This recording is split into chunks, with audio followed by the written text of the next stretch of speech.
Զելի այնակիցներ, մարդիկ կան, որ ինչ-որ բան չեն հասկանում, նորմալ է, մարդ կա չի հասկանում, օրինակ պադուշկա կանֆետի մեջ տանձի պովիդլա ոնց են մտցնում, դե չի հասկանում,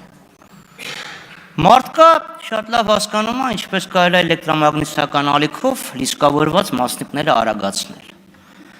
մարդ կա, որ ամեն ինչ հասկանում է, բայց իրան չհասկացողի տեղ է դնում, այդ մարդկանց հետ վիճելը կատարելապես անիմաստ և ախմախ զբաղմունք է։ Եվ դրա համար ես չեմ ուզում մտնեմ վիճաբանությունների մեջ, չեմ ուզում անդրադառնամ նրան, թե Հրաչ Մուրադյանին սպանեցին, բայց դուք չեք բողոքել, հետո բողոքի երկու արտահայտություն ա մեջ բերում, օրինակ ա մեջ բերում։ Դրան ընդհանրապես, վերջում ինքը Տիկին Ստեփանյանը խոսեց, դրա համար այդ օրինակին անդրադարձ։ Ես փորձեմ խոսքս ուղղեմ մեր այնակիցներին։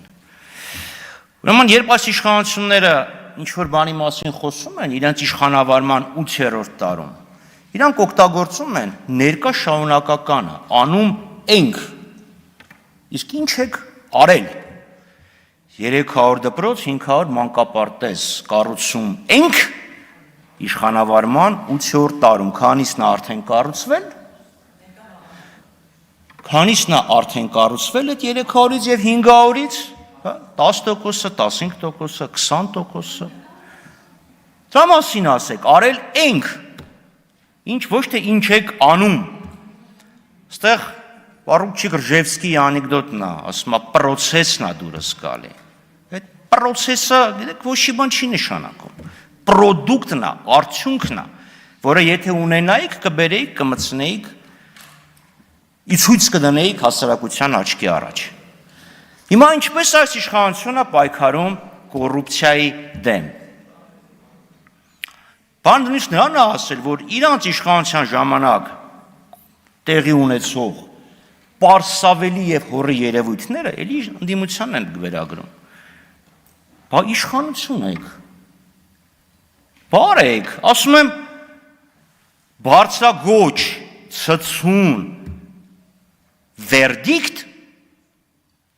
մարդն ասում է դատախազը ներկայացրել է հաղորդում, կամ գործ է հարուցվել, լավ, ինչքան կարելի է ասել, սիրելի այնակիցներ, որ երկրում ոստիկանություն ունի իր գործառույթը, քննչական կոմիտեն կամ հակակոռուպցիոն ծառայությունը ունի իր գործառույթը, դատախազությունն ունի իր գործառույթը, կառավարությունը և քաղաքական խմբակցությունները իր գործառույթը և միակ ինստիտուտը, որը ունի վերդիկտի, այսինքն պեչատը խփելու իրավունք, դա դատարանն է։ Քանի հատ բարձրագոչ վերդիկտ կա։ Կրկնում եմ, դուք 8-րդ տարվա մեջ եք արդեն։ Եթե սա լիներ 21 թվականի օգոստոսի տենց կեսերը, անում ենք, անելու ենք, դե կասեի, հա, ասում ենք, անելու են, դեպքի ասեմ, բա ինչ նոր ասկսեմ։ Դու գիտեք ոնց եք պայքարում կոռուպցիայի դեմ։ Ճիշտ նույն ձևի, ինչպես Ալիևը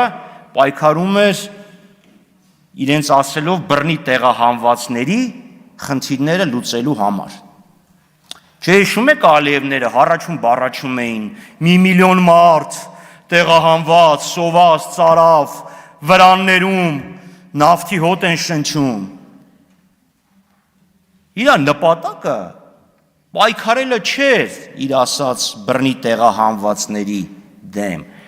Իրա նպատակը ինչ-որ մի հատ փաթաթան ունենալն էր, մատի փաթաթան, դրոշ ունենալն էր, որ ՀՀԿ-ից էին գնում, չգիտեմ, ԵԽԽՎ-ից էին գնում, մարդու իրավունքների կազմակերպություններից էին գնում, տանում էր, չգիտեմ, Ալիին ու Մուստաֆային տնից բերում էր, մտցնում էր այդ վրանի մեջ ու հառաչում բառաչում էին, ասում են, նայեք, ես խեշ մարդը կարոտախտից հեսա կմեռնի։ Պարզա չէ, որ դա բլեֆ էր, սուտ էր, ասում են միլիոն փախստական կա, բայց մինչև հիմա ազատագրված տարածքներ նախկին 10,000 հոգի մարդ չի գնացել։ Հիմա դուք եք, ձեր նպատակը կոռուպցիայի դեմ պայքարելը չի, վերացնելը չի հետևանքները, ձեր նպատակը ցույց տալն է, որ կա այդ խնդիրը, այսինքն անհասցե, անտրամաբանական մեղադրանք ներկայացնելու համար, մշտապես կոալիցիա է եղել։ Կարող է Լևոն Տեր-Պետրոսյանի հետ են կոալիցիա եղել։ Լևոն Տեր-Պետրոսյանի թիմի անդամ եղել է Նիկոլ Փաշինյանը։ Էլի մարդիկ կան ստեղ նստած, որ եղել են Նիկոլ Փաշինյանի ներողություն Լևոն Տեր-Պետրոսյանի թիմակիցները։ Այսինքն դուք Լևոն Տեր-Պետրոսյան 90 թվականից մինչև 98 թվական 7 տարի էլ հիմա 15 տարի իշխանություն եք։ 15, բայց այդտենց ասում եք այս մարդը եղել է բարձրաստիճան պաշտոնյա, դուք էլ ստեղ նստած մարդիկ,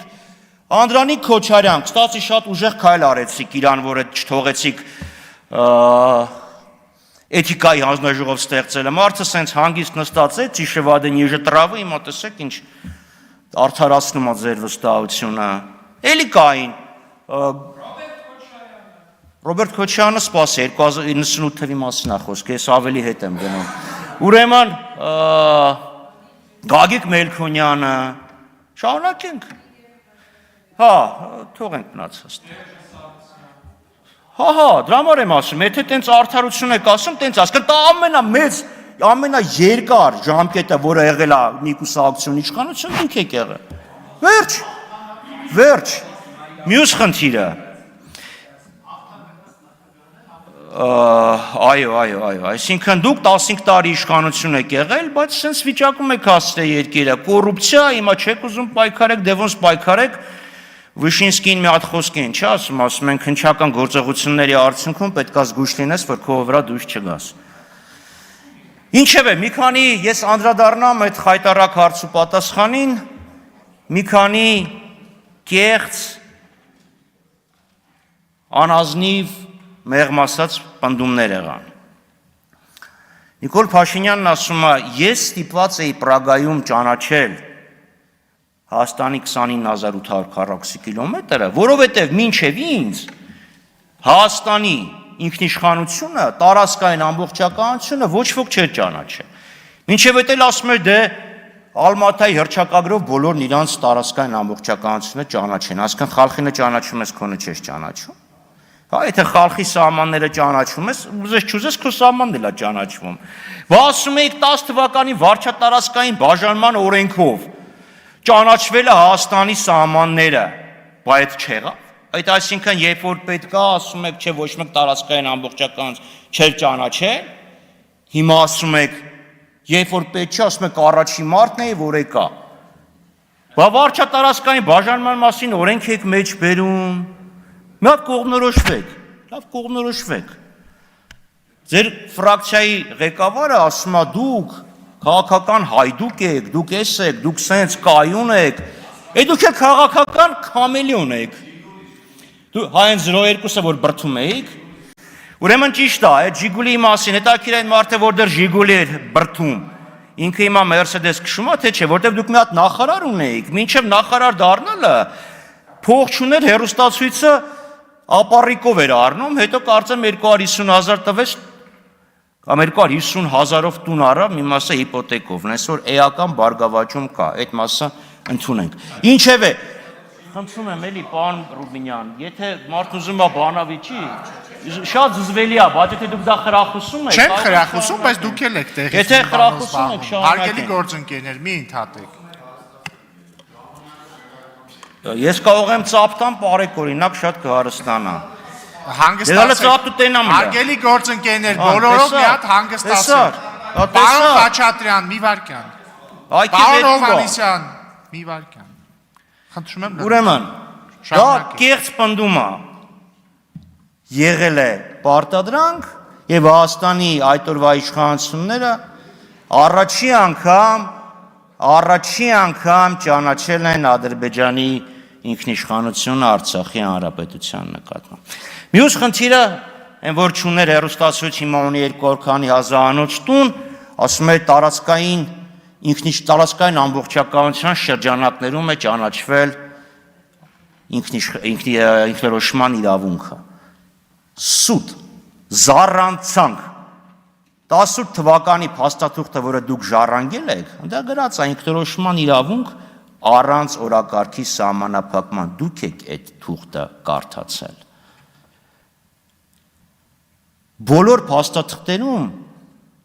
Աբխազիայի, Հյուսիսային, Հարավային Օսետիայի խնդիրները դիտարկվել են Վրաստանի տարածքային ամբողջականության շրջանակներում։ Մեր Դնեստրովեն դիտարկվել է Մոլդովայի տարածքային ամբողջականության շրջանակում, այդ վերապահումը Արցախի հարցում երբեք չի արվել։ Այնպես որ վերջացրեք ձեր այդ մանիպուլյացիաները, կեղծիքները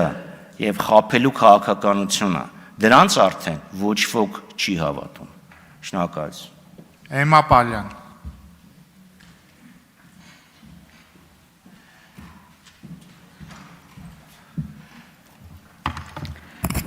Ազգային ժողովի մեծարգո փոխխոսնակ, հարգելի